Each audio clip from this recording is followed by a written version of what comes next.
విశాఖ సింహాచల వరాహ లక్ష్మీ నరసింహస్వామి చందనోత్సవానికి భారీగా ఏర్పాట్లు చేశారు. రేపటి నుంచి నిర్వహించనున్న ఉత్సవాలకు వచ్చే భక్తులకు ఎలాంటి ఇబ్బందులు కలగకుండా ప్రత్యేక చర్యలు చేపట్టారు. ఇప్పటికే టికెట్లను పంపిణీ చేశారు.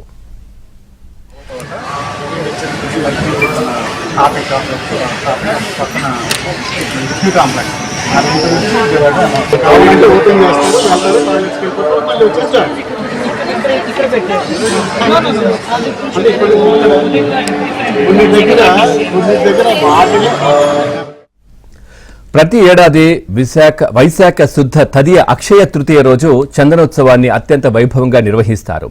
ఏడాది అంతా చందనపు పూతలో ఉండే నరసింహస్వామి ఆ ఒక్కరోజు మాత్రమే నిజ రూపంలో కనిపిస్తారు. ఈ సమయంలో స్వామివారిని దర్శించుకునేందుకు లక్షలాది మంది భక్తులు తరలివస్తారు. గతంలో భక్తుల ఇబ్బందులు, గోడకూలి ప్రమాదాలు జరిగిన నేపథ్యంలో ఈ ఏడాది స్వామివారి చందనోత్సవాన్ని పకడ్బందీగా నిర్వహించేందుకు పక్కా ప్రణాళికతో ఏర్పాట్లు చేశారు.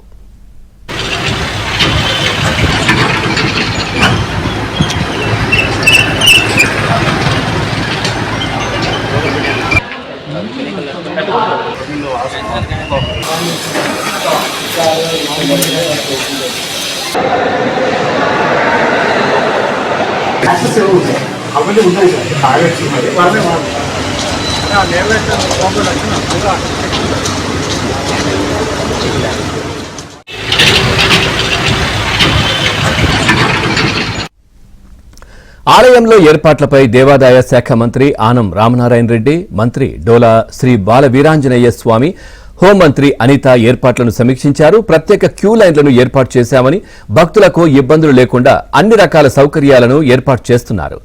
ఏకకాలంలో 21,000 మంది భక్తులు క్యూ లైన్లలో వెళ్లే విధంగా ఏర్పాట్లు చేశారు. 3 మంత్రులతో ప్రభుత్వం ఏర్పాటు చేసిన సబ్ కమిటీ ఉత్సవ ఏర్పాట్లను సమీక్షిస్తోంది.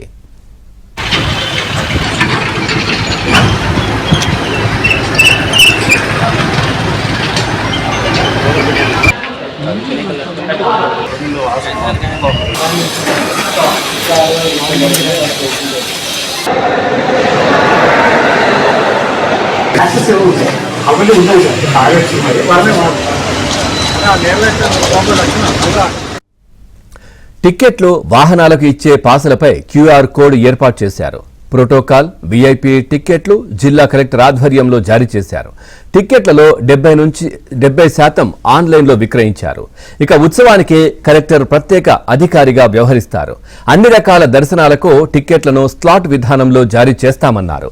భక్తులకు వారికి నిర్దేశించిన సమయంలోనే దర్శనాలకు అనుమతిస్తారు.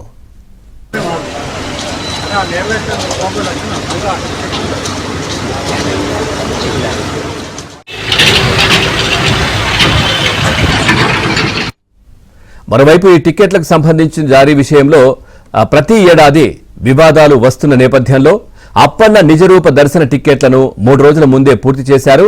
దేవస్థానం అధికారిక వెబ్సైట్లో 300, 1000 రూపాయల టిక్కెట్లను బుక్ చేసుకునే అవకాశాన్ని భక్తులు సద్వినియోగం చేసుకోవాలన్నారు. ఇక మిగతా బ్యాంకుల ద్వారా అమ్మకాలు చేశారు.